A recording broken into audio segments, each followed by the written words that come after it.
Hi guys, Anton here from Adventure Afrika, and we're back for another episode of Recovery Point. And again, we've got with us Willem from the Putte from Independent News and IOL Motoring. Motoring editor.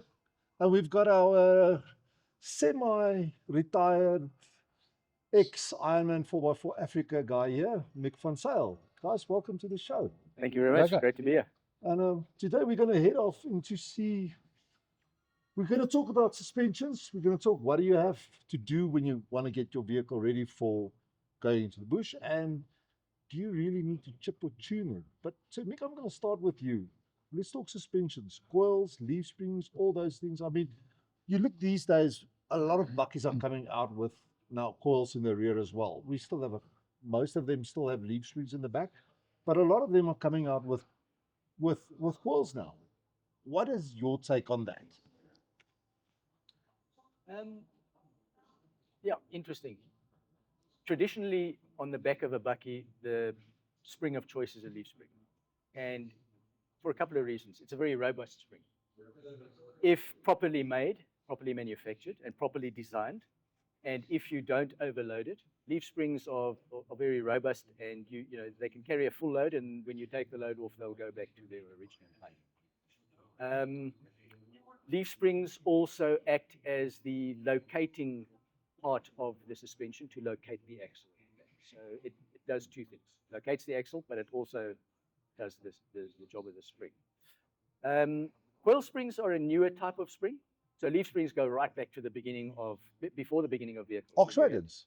Carriages, Yeah. yes. Carriages had full elliptical springs, so two ellipses on top of each other. And then later on, we decided we only needed the bottom half, attach the axle to it, one fixed end and one swinging end on a shackle. And that's still with us, and it's still kind of the go-to. And you can make those carry a lot of load, and you can make them ride pretty decently if you control them well with your shock absorber. Coil springs came along later on, more comfortable because they're a spring that doesn't have any internal friction like a leaf spring does. When you have a leaf spring flattening out, flexing, it's flattening out, and you have interleaf friction, which causes something called stiction, and it can increase the spring rate, make the spring firmer and less comfortable. Coil springs, you don't have that. Coil springs are open, there's no friction except for the friction inside the metal particles, but there's no friction between the parts of the spring. So it rides more comfortable, it takes up less space, but it cannot locate the axle. So if you use coil springs on an axle, you have to locate the axle by means of ordinarily some control arms, radius arms, trailing arms, a couple of names for them, and you need many of them. So typically on the back of a bakkie, when you have leaf springs, you have the two leaf springs, you have the axle, and that's it. Some bakkies come out with a rear sway bar, but majority don't. When you have coil springs on the back of a bakkie like the current Nissan Navara, you have to locate that axle now with at least 5 arms. So you need 2 main arms going from front to rear to stop the axle from going backwards when you hit the brakes and coming forwards when you accelerate. It's got to stay in the right place, and it's got to push the chassis and the vehicle along. You need to replicate that higher up with 2 upper trailing arms to stop the axle from tramping when you brake or when you accelerate. So now you've got 4 arms holding the axle in place, and now you're okay when you're accelerating and when you're braking.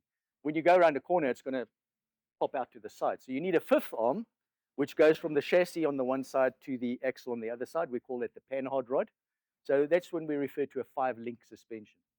Lower radius arms, upper radius arms, and the panhard rod at the back. Then you've got control over the axle. All suspension movement is in the form of an arc, so you have a fulcrum point, and everything else moves in an arc around that fulcrum point. So on a leaf sprung rear end, the axle goes up and down, it flattens the spring, and it kind of goes in a bit of an arc towards the back. On a 5-link suspension, you also have, because you have this panhard rod that's lying horizontally, when that's moving, it's moving through an arc. So you have the axle actually going like that under the vehicle. I'm exaggerating it, but that's what happens. And when you lift the suspension, and a good example would be a Fortuner. If you put a 2-inch lift on the back of a Fortuner, you know about it. Because when the suspension compresses, you can feel the axle going to the side. You can feel the vehicle waddling a bit. That's just what happens when you lift a Fortuner. Which one is better? That's the question that normally gets asked. So on the front of four-wheel drives right in the beginning, let's go back to Nissan Patrol, Land Cruiser 40 series and Land Rover series. Leaf springs. Again, located the axle, did the springing work, but hell of an uncomfortable. And also, you don't put load on the front of the vehicle and take it off again. There's no varying load on the front of the vehicle. You may fit a bull bar, which makes it heavier. You may add a winch, even more heavier.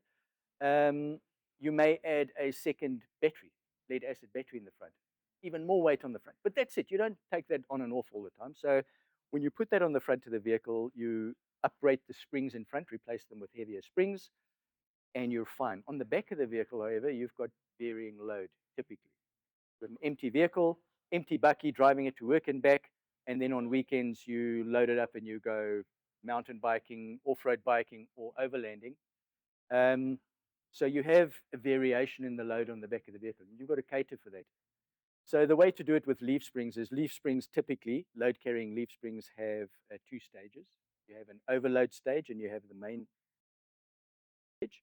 The main stage is for an empty vehicle or a vehicle that's got light loads on it. And as soon as you start putting load on it and weighing it down, those blades come to rest on the overload blades. And throughout all of this, the ride is pretty comfortable, but it's at the back of the vehicle. And we all know that once you put some load on the back of a bakkie, it rides better. But on the front, the leaf springs were never comfortable. So at some stage, they went over to torsion bars. So at one stage, all our four-wheel drives had torsion bars in the front. A much slower acting spring, a much more comfortable spring. Not great at carrying any load. You could adjust the ride height in front just by adjusting the rear adjusters, the rear mounting point of the torsion bar. So they were somewhat adjustable. But at the end of the day, they were quite a slow acting spring. You had a slow frequency on the front of the suspension, which was not great for handling, not great for comfort. So we ended up with coil springs on the front of pretty much all our four-wheel drives. But at the rear, it really is, I think there's one or two of the Chinese pickups which might be coming out now with coils at the back. But as far as I know, pickup-wise, it's Land Rover 110 heavy duty and pickup and 130, and then the Navara coils at the back. And the SsangYong Musso had coils at the back, but that's a non-event really. Can it carry load? Absolutely. Is it more comfortable? A bit, but you can make a leaf spring drive very comfortably, as comfortable as a coil. Can it carry constant load as well as a leaf spring? No. It will sag, it will lose ride height, it will lose spring rate, and you'll have to either replace it or fit uprated springs or help it. So I think still for us serious overlanders, the spring of choice on the rear is still leaf spring.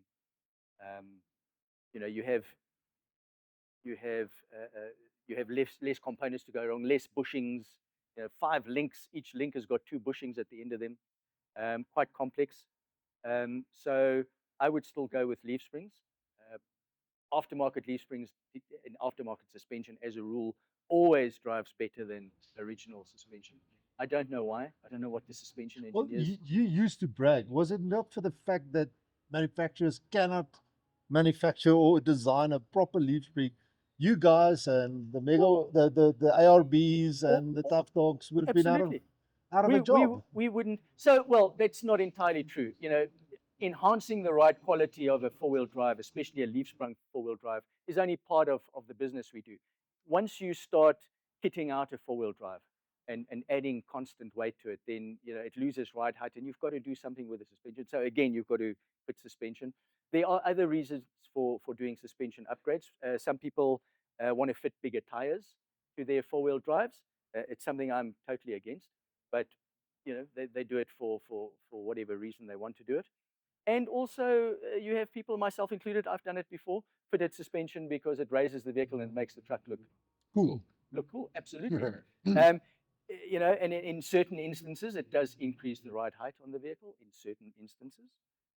But Predominantly it has to do with preparing a vehicle for overlanding and carrying additional load safely and comfortably is why one would look at doing suspension upgrades. But okay, now you get stuff. understand why, like on a 79 series, the first thing you would do is, even if I wasn't overlanding, first thing I would do is just upgrade that suspension. I'm still saying that's more the seats than the suspension. But anyway, now with the Nissan Navara, I think you get something that they call a progressive coil that they put in so that it dampens more when it's got weight and what have you not.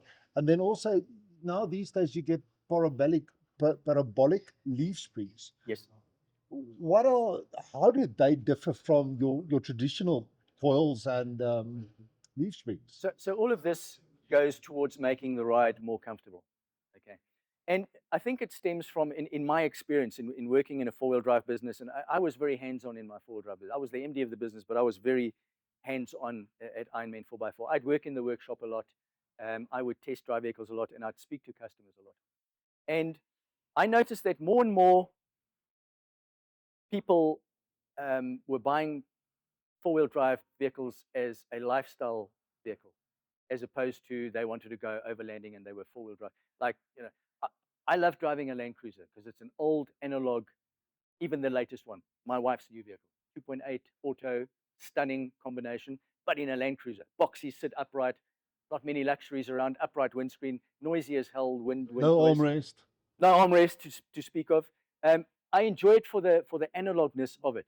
And once you get off-road, then it comes into its own. But there's a hell of a lot of people who buy dual cab four-wheel drives. They've gone are the days of the old solid front axle Hilux or the old Nissan Sani bakkies. Those were tough bakkies. It was hard to live with those. Workhorses. Yep, hard to live with them on a daily basis. Now, I drive the GR Hilux. What a stunning vehicle. Very luxurious. R1 million worth of vehicle. A lot of people are driving them and they don't drive a 3 Series anymore or BMW. It's still a bakkie though. It's still got leaf springs on the back. Toyota still don't know how to make suspension ride decently. So I do think though that the new Ford Ranger, they've improved the ride quality significantly. Immensely. So, more and more people come to us and they want to make the vehicle drive better. So there's a couple of ways of doing it. Absolutely, just put in a well-designed leaf spring where your overload blades aren't close to the main spring pack, and spec it properly for the vehicle. Is it getting an aluminium canopy and a roller draw in it, and that's it, or is it going to, not have any weight in it, or is it going to have heavier weight in it? Put the right spring in so that you're not riding on the overload blades all the time, that you're riding on the main spring pack. But a step up from that, as far as comfort on leaf springs are concerned, is to go parabolic springs. So parabolic springs are leaf springs that the difference is the blades are thick in the middle and they taper out thinner towards the ends, where normal spring pack is just same thickness throughout. That's the one thing. The second thing is the blades touch each other at the middle where the center bolt is and where you bolt it with your U-bolts onto the axle. Then the blades are separated from each other by the design of the spring. And then they only touch each other again right at the tip of the blade and normally on anti-friction pads or buttons. So there is very little, if any, interleaf friction in a parabolic spring. And you have a nice progression from the thick center to the thin end. So when the spring is working and flexing, it's not, that graph that you're looking at is a different shape and it's more comfortable than a conventional leaf spring. The downside to parabolic springs, which I still believe are in place, although products are getting better. Number one, they're very expensive to make. So they're a lot more expensive than a conventional leaf spring pack, number one. Number two, they're very difficult to make properly. And that's important. Anybody can take flat blades of metal and heat them up and bend them and make them into the shape of a leaf spring, and a lot of spring companies do. But to make it proper so that it will work properly, it will carry the load, you can load it heavily and it will go back to its original shape. To do that properly, it's quite the process. To do that with a parabolic spring is even more difficult. So they're not as well, you don't get them all over the place. In fact, in this country, I know of only one brand that makes suspension-wise that has a parabolic spring, and they only make it for Land Cruiser, I think. I know Old Man Emu's got them for the Land Cruiser. I'm not 100% sure if they got it for any other brands. Exactly right. But they do have it for the Land Cruiser. And I Very have to say, I've driven them with those parabolics. stunning, It is stunning. crazy the comfort that. Yes, absolutely. And I mean that thing. The cruiser that I drove was probably overloaded, and you didn't feel it. You literally didn't feel it. That thing was smooth.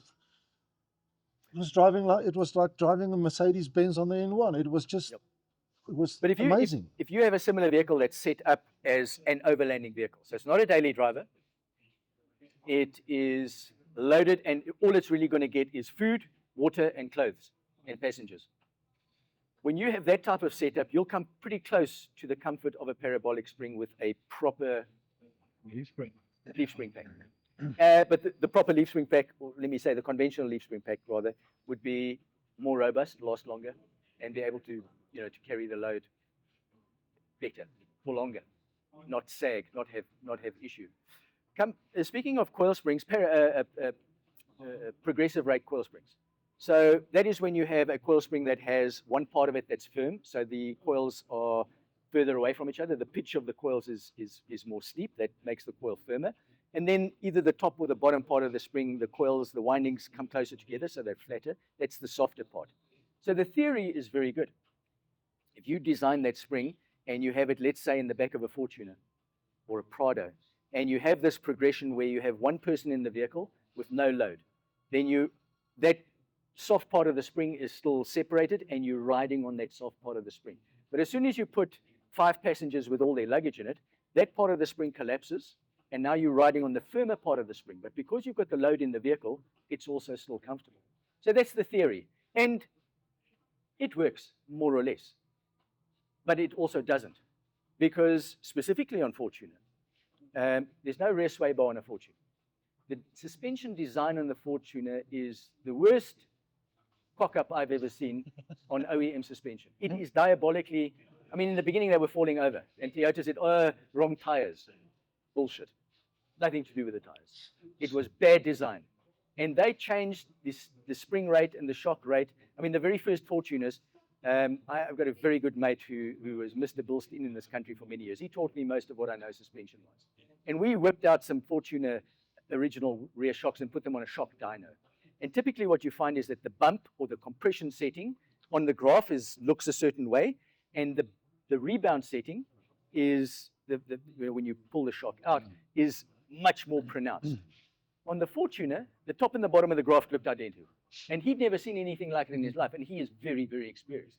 And he said, well, I don't know what they tried to do here, but there's no sway bar in the back of the vehicle.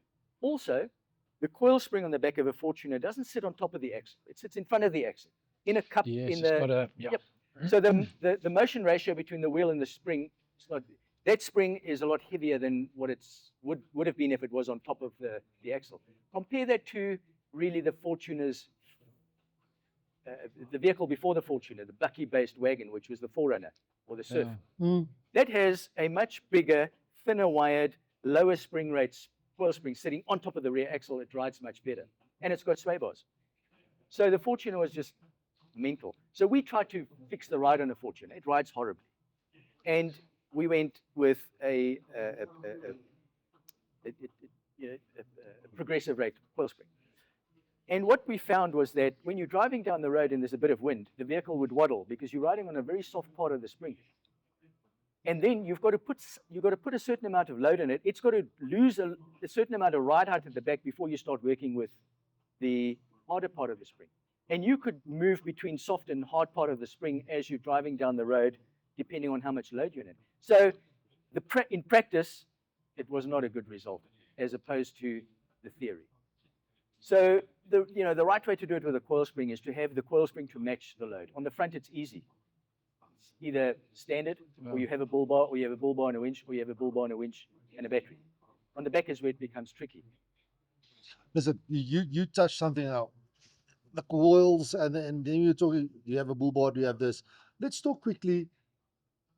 Where do you start when you want to go overlanding? I mean, Willem, you know how many 4x4 bakkies there are now on the market, and a couple of them come out with canopies and a couple come out with the snorkel and what have you. I mean, where do we start if we want to get ourselves into let's say Moremi, under a tree next to the quay and just relaxing with a GNT, where do we start? We start with the bakkie, obviously. So which No, bakkie do you or choose? like like the station wagon kind of effect. The first two things I would do is one is tires, and the second one would be suspension. That would be my first go-to things. And that is why we've got the expert here. Because Mick, please enlighten us. Yeah. What have I done wrong? I totally agree with tires. Tires are the biggest four-wheel drive accessory money-wise in the world. Yeah. It's the thing that we've spent most money on. And I do not know why people are selling 4x4 bakkies with basically highway terrain tires on them. Well, that's easy. I know it's for the No, fuel why? consumption and all. No. It's like I said to you earlier today, 1,600 odd buckies sold to But give me the Hiluxes. option. Of Give me the those option. 1,600 Hiluxes, maybe 10. Yeah, but give Well, me the actually- option. Yeah, I should give you the option. That's right. Yeah, they should. Vehicle manufacturers have got, it's getting tougher and tougher for them because of emissions. So and bakkies, with the engines you've got to put in them, with the drivetrain you have to put in them, they're not fuel efficient vehicles. They use a lot of fuel to do what they do. And vehicle manufacturers have to think and come up with clever ways of trying to meet emissions goals. And one of the And ways of doing not be like a certain German company that just cooked the books. yes. The one with all the cars in the aeroplane park. So what do you do? Well, one of the things you can do is to put a lightweight tire, not a 3-ply lucky rated tire, because it's unsprung weight. It has less rolling resistance, so you're going to end up using less fuel. Absolutely, it's also cheaper, and that's why. And I totally agree. How many of these vehicles actually get used? Mm. So absolutely give the customer the option, but that's not the car manufacturer's job to do that. That's why we have wheel and tire companies. So absolutely tires. If you're going to go overlanding, you have to put heavier Decent set tires. of And what tires do you put on? We could talk about tires forever and a day. I am not a tire expert, but I have lots of experience from my own wanting to get the right tires. With my Land Cruiser 76, I ran 2 sets of tires because there's not one tire that does everything perfectly. So I was fortunate, company vehicle. I didn't pay for the tires. So I had a set of Mickey Thompson Baja hybrid tires, 50% mud, 50% all-terrain. Phenomenal tire. Not bad on tar, noisy. And when it rained, you had to be careful. So I had highway tires. But not everybody can afford that and do that. So since then, I've come across 2 tires that I'm really impressed with, both on-road, daily driver, and for the amount of off-roading and type of off-roading that I do. I've settled on a hybrid tire by General Tire, the ATX. What a phenomenal General tire. Grabber. General Love Grabber them. ATX is Love my them. go-to tire because it's pretty gnarly, very good off-road, very good in the mud. It's not a mud tire. People who drive, It doesn't slide when the road's wet. it's great in the wet. So one tire does the job fairly good, acceptable for me. So I absolutely agree. Tires are the first thing to do. But not then suspension. I wouldn't be doing suspension if I bought. So like I said to you, currently I drive a Hilux. Would I get another one? Sorry, just going back to tires. Yeah. And I might get a size bigger. So if the Hilux is coming out with 18. well, you've got the GR, it's coming came out out with with 17, so it's a 265, 65, 17. I will just go 265, 75, 17s. I'll just have a little bit of more rubber for me. And it gives me just a little bit I of... can give you my experience on that. Absolutely don't do it. It trashes the brakes of the car. So my GR Sport came out with 265, 65, 70. Okay, the standard Hilux comes with 265, 60, 80, which is not great Yeah. for deflating when you're Yes. doing sand stuff. You tend to battle a bit. Drop down to 17, bit more rubber, better deflation. But going oversized on tires, in my books, is an absolute no-no because it puts more strain on your vehicle's drivetrain. Number one, and number two, safety critical. So here's the math. Here's the science. To go from 265, 65, 17 to 265, 70, 17, you can do the math. What the increase is in diameter, the percentage-wise. Rolling. What do you think the impact is on the braking efficiency of the vehicle, percentage-wise? It's a third, Anton. It's a third. Really? It's Sure. a third. it's unbelievable. It's a third less efficient, your brakes. And you can't have that in a vehicle where you're carrying your family, where you're on road, in and amongst other road users. You absolutely cannot do that. So I'm saying, it's my personal opinion, based on that fact, 33% braking efficiency, that you're an idiot if you put bigger tires on your vehicle. But we all do it. I did it, and I thought, shit, I'm not stopping this truck. Okay, my truck's got 650 kgs on it, gear. So when I have my wife and my kid, and I'm full of fuel and I've got water, I'm just about on GVM.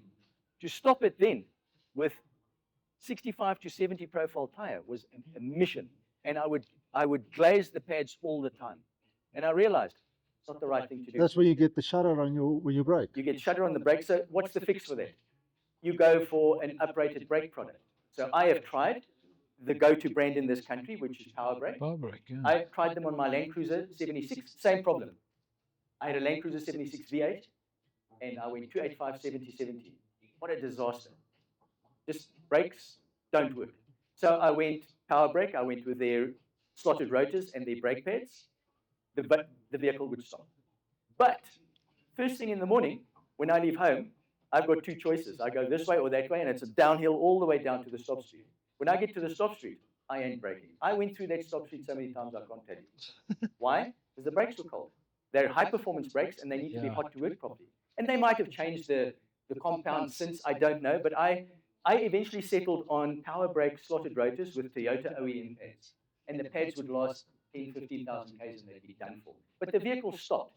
But if I was doing over the speed limit on the highway, and I had to put on, do an emergency brake, it would not be a great story. So definitely no. Oversized tires. Okay. But we've gone off topic.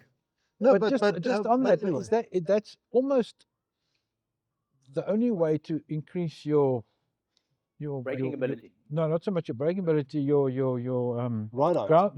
ground clearance is by putting bigger tires. Absolutely, especially if you've got a solid axle vehicle. Yeah. The only way to increase the ground clearance is there's two ways. Is either put bigger tires or portals. portal tires, which is a mission. So bigger tires, absolutely. But then you have to ensure that you have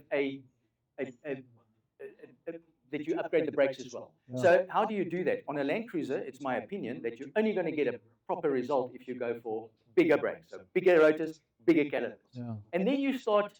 But if you go bigger brakes, bigger rotors, bigger calipers, then you're now sitting all of a sudden, you might need to go bigger rim. No, I do believe that, I speak under correction, but I think the big rotor conversion will fit on most, or most, if not all, or some 17-inch tires. The X factor, that's the interior design, the internal design of the rim. Will it accommodate that bigger brake? But you absolutely have to do that. And then you get into the realm of not accessorizing the vehicle, you're modifying the vehicle. Yeah. And I'm at the ripe old age of 56, semi-retired for a couple of months. I'm going to get back into it next year. I am done with modifying vehicles because I am not the type of person that likes to go overlanding and like to mess around with things that are failing. I hate that. I pack up and I go home. That's just me. Okay. You get lots of people that like tinkering while they're traveling. If this goes wrong, that goes. Land Rover owners like to tinker. No, we look after them. We don't tinker. I'm just joking. But no, I hear you. I've done. I had a solid front axle Hilux, 2.4 22R carburetor fed engine. I whipped that out and I put in a 3RZ fuel injected 2.7 from the KZT E-shape Hilux. It was done by Alpine Turbo Developments, and the fueling was always an issue. I had a Volkswagen Polo, bought it as a 1400. Lindsay Saker did the 2-liter conversion at Steve's Auto Club. It ran, it was a strong onion, but it never ran smoothly, and it always broke. I always broke the front diff. So that is the thing. Vehicle modifications. And also I know we're getting off topic, but on topic is South African law that they're in place when you modify vehicles, but they're not executed. 90% of the guys have no idea what they're doing, as opposed to Oz. The moment you tinker with anything, They're onto you. they're onto you, and you have to have it tested. I mean, we've seen them daily, not just overlanding vehicles and bakkies and station wagons, just guys driving sports cars that are clearly modified and nothing. Every year he pays his license, nobody bats an eyelid. You know what the funny If he thing pays is? his That license, mind you. in South Africa, the law actually says that the way a vehicle is homologated is the way Yes. it should stay on the road. Yes. Yes. And that literally means that if it comes out with Bridgestone Dealer 69326556517s, that is the only tire that you are Yeah. actually allowed to have on it because it was homologated with it. Now the insurance companies, thank goodness they haven't picked up on this loophole yet, so don't watch this. But if they want to, and you've got the wrong tires, you were in an accident, they could say, bro, you had the wrong tires on. If they want to, the law is there to allow them to. We were having issue last year. There was a traffic warden, or it might have been his office, whatever branch it was, somewhere on the Cape, in the Cape. We started getting complaints from our dealers down there that their customers, their cars were being pulled off the road if they had a suspension lift on. And I'm not talking wild suspension lift. Yeah. I'm talking an inch and a half suspension lift. They were being pulled off the road and they were being failed at roadworthy. So my take on that is that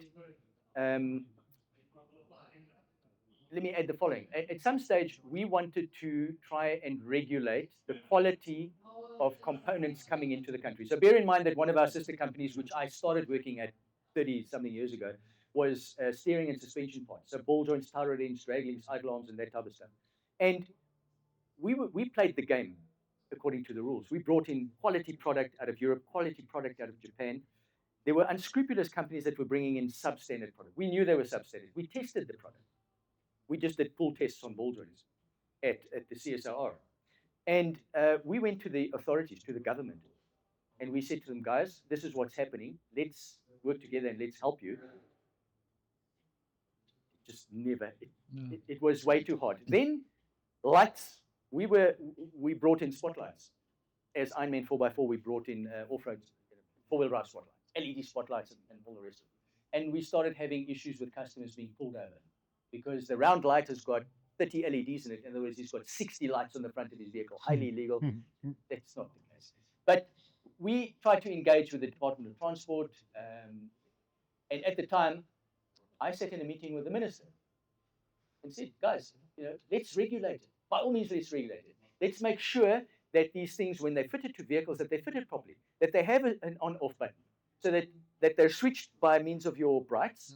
But in and around town, you don't use those lights. You're an idiot if you use your spotlights in town. It's when you're traveling after dark in rural areas where we have cows and goats and kudus and stuff like that. And the reply from the minister was, well, you shouldn't be on the road at night, at that time of day. And also, not only are we not going to allow you to bring these lights in, but we're going to outlaw bull bars, because our laws are based on what happens in Europe. Now, in Europe, some of the Scandinavian countries, and in Europe, you can't fit a bull bar like that onto the front of your four-wheel drive. You cannot, because you'll kill pedestrians. I don't know what pedestrians are doing in the road where you're driving. That's my point. Yeah. It's because you're in the road after dark. Yes, but the reason we have bull bars, apart from the fact that they look gnarly and you can mount things to them, if you hit a kudu at speed, if you don't have a bull bar, you're in serious trouble. Not only that, if you hit an animal in a rural area when you're traveling somewhere and you damage your radiator, end of trip, you're stuck there. And if you can't reach people, you've got a real problem. So bull bars have a purpose. And he said that we were going to outlaw bull bars because they do that in Europe. Now, Europe has got wilderness areas, but not like we have. No. And in fact, the Scandinavian countries, where they have areas similar to we have, and they have a lot more deer and moose and stuff like that, are kicking up against this rule in Europe, and they're trying to bring it back in again. But my point is to engage with government to change the laws so that the laws make sense, so that the laws accommodate everybody, us as well, that want to go overlanding. And then enforce and police the laws I'm saying it's futile. It'll never happen. No. So what do? Well, we're trying to get together as a four-wheel drive fraternity on the supply side of things, and try and regulate ourselves, and maybe maybe involve the government in that. But let's come back to your original question. Yes, we had an original question. I'm trying to bring the conversation back to that. So tires first, absolutely. Tires And then, first. I agree with that. what type of overlanding are you going to do, and where are you going to go to? So do you need a fridge? If you need a fridge, you're going to need some proper electrics. Okay, you cannot run your fridge off the car's alternator. And if you drive a bakkie, then you're going to need a canopy. You're going to need a canopy. You cannot run your fridge off the plug point in the back of your wagon. In So spite of the cigarette lighter thing they Yep. give you when you buy them. Yep. I'm like, dude, you know this doesn't work. Why are you selling why them are like you that? selling it? So what type of electrical? And then yes, absolutely. If it's a pickup canopy, fiberglass, metal, always metal. Yeah. Okay, always metal canopies. They can take the load on top. They can withstand the shake and rattle, especially the newer canopies. When Jeremy from Alucab started 20 plus years ago, lots of people were copying him, and they were coming unstuck because aluminium doesn't fix. Yeah. So nowadays, though, there's a lot of people that make pretty good Well, it canopies. bends in my Land Rover. It doesn't flex. But it's a landy, it should be. Then you might be looking at some packaging system like drawer systems and stuff. You want to carry water with you if you're going to areas that don't have readily available clean water. Water is heavy. Water is literally, every liter is a kilo. Liters 50, a 60 kilo. liters doesn't go very far. That's No. 50, 60 liters of weight there. So, obviously I've had a lot of people come into the business and speak to me about building an overlanding vehicle. And I always have the same story, is take what's necessary and what you're comfortable with. Don't take everything, because it's weight. Weight costs you fuel. Yeah. Weight will get you stuck. Weight will put undue stress on your vehicle and the running gear and all the components of the vehicle. So keep the weight as much to a minimum as you possibly can. Okay? Because the more you put on the vehicle, the heavier the suspension is you're going to have to put into that vehicle to accommodate the weight. So suspension kind of comes in. If the vehicle's got a shocking suspension to start out with, Hilux, Land Cruiser, you're going to do that in any event. But you've got to accommodate whatever load you're going to put onto the vehicle. So that's really my orders. Absolutely tires first, and then have a look at what you want to do. Know what sort of weight you're going to put on it. Yes. What are you going to put on? What are you happy with? What And are what you your prepared to budget is, compromise? guys. What your budget is? Budget. Absolutely. And another thing which people don't realize, I've had so many people come in and don't worry about a quote. This is what I want. Yeah. And you say to them, well, that's fantastic, phenomenal. I'm happy to take your money. However, I don't want you being out there having spent money on something and you realize you didn't need it and I didn't tell you. Yeah. So I'm telling you that you're not going to need that, you're not going to need that. Or the actual way it works is that when you go overlanding then in your vehicle, your newly built vehicle, you're going to find by trip 2, latest trip 3, I'm not quite happy with this and this doesn't quite work that way and I'd rather have this there, and you'll come back to me and then we'll change it up. And then you'll fall into you love overlanding into places where there aren't any, you're not camping in places with power points, and you're perhaps parked in a place where you don't do a lot of driving. So then you need solar. So you need a MPPT controller, you need some solar. So it's a continuous journey. So my advice has always been, as a salesperson, that's my forte and first and foremost, I'm a salesperson. I don't want to go in there with the biggest invoice value up front, because the customer is going to realize that, geez, I don't need this, this guy sold me all this stuff, and that's just stupid. You screwed him. I screwed him. I'd rather build a relationship with that person. So my advice has always been, let's get the essentials right. This, in our experience, is the right way to do it. Now, go off and have a trip. And after the third trip, they're back and they say, geez, you were right, but I do need this and I do need that. And, the water's not enough, or whatever the case may be. It's actually a journey. It's a continuous, which is great for us as well, because the customer trusts you and he's willing to spend and invest and get his vehicle just right. I always look at a couple of guys. When you look at, let's say, the Germany is tiny. There's so few things you can take along. Yeah. And when you buy It's clever, the essentials. You need and to you, take and the you essentials. fit clever, a 3-door Germany, I'm not talking about the 5, a 3-door Germany, people go overland with them. And my argument is also, if he sits on the Maremi with his gin and tonic, and he sees the sunset or sunrise, preferably with a coffee, is his experience any less than the guy who's got a 1.2 million rand cruiser and a 400,000 rand Kit. accessories? No. But here's the thing now. So I started overlanding, well, quite recently compared to you two guys. But I mean, my first bakkie had a draw system, had a deal battery system. Long range fuel tank, I feel that is important. Well, it used to be. These days, hell, everywhere there's popping up garages. But only if you have a gym. Yeah, if you have a gym, yeah, that's another thing. So long range fuel tank, I had the replacement bull bar, winch, suspension, canopy, fridge, minimalistic, I would say.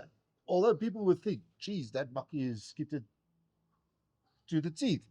But that's literally 10 years ago. Today, if I park here in the parking lot with my vehicle, people are going to say, yeah, you don't have an oven in your car, you don't have this, you don't have that.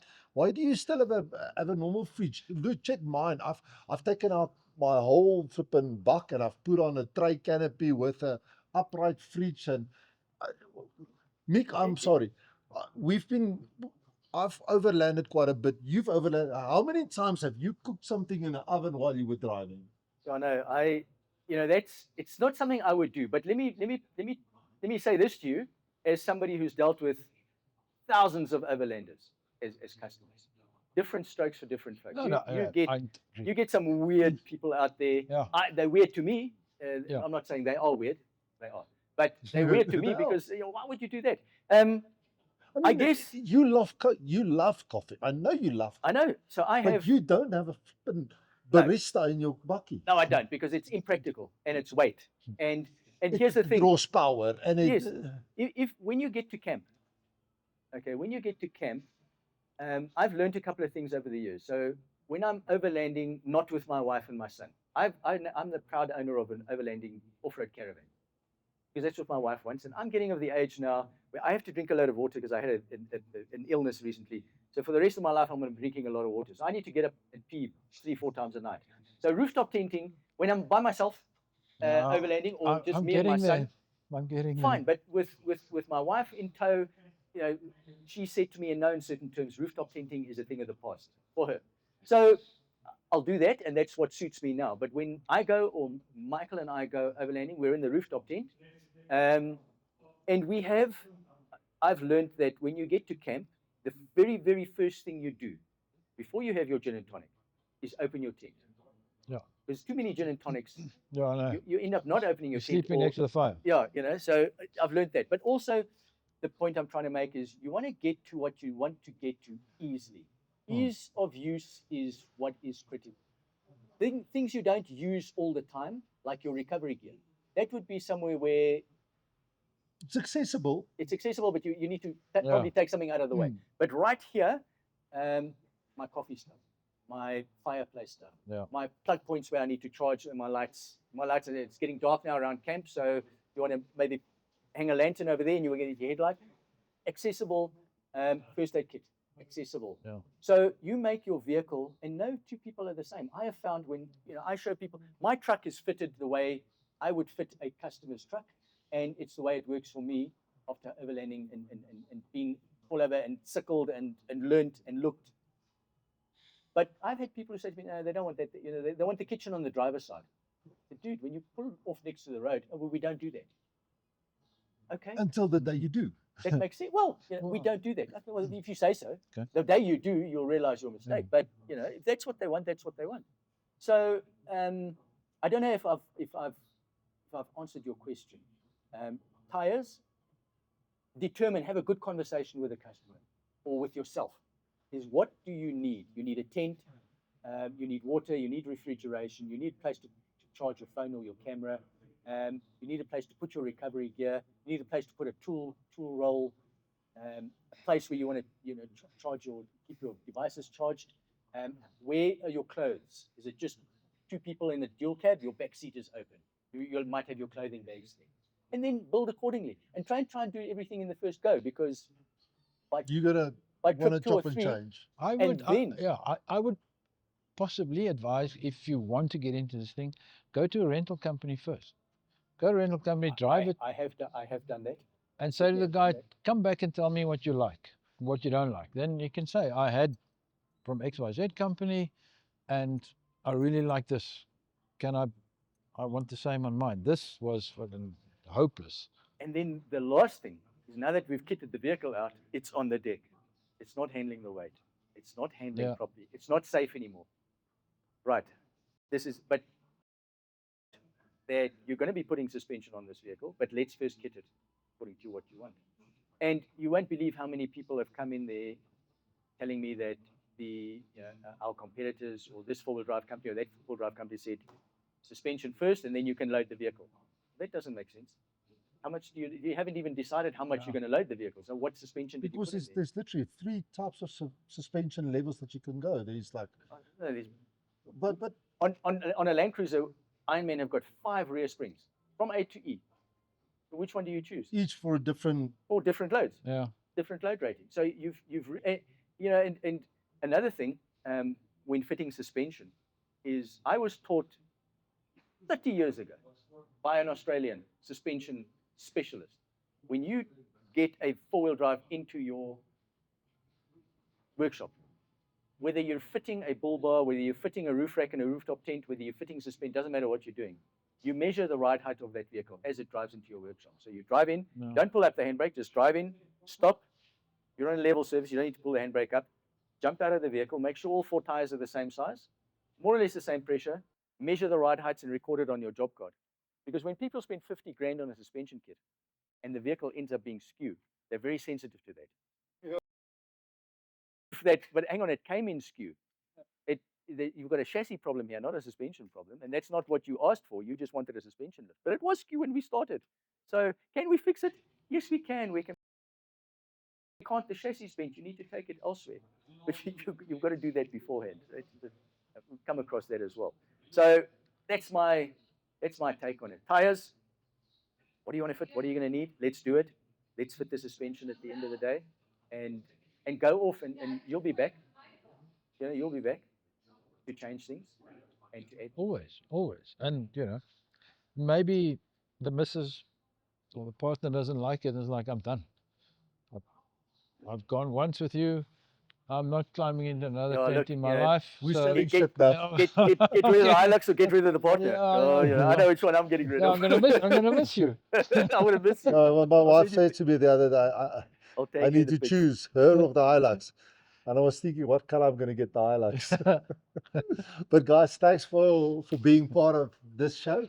Mick, we really hope we're going to see you again. You are what is the English word? A trove of knowledge when it comes to the 4x4 industry and what have you. And it's really fun having you on the show. Thanks very much. Great being here. I'm so glad you're not in China, because you were supposed to fly last night. Different story for a different. Talking about the Chinese in the previous episode, yeah. But guys, small things. Like not booking your flight. That should have been part of the problem. Yeah, never mind.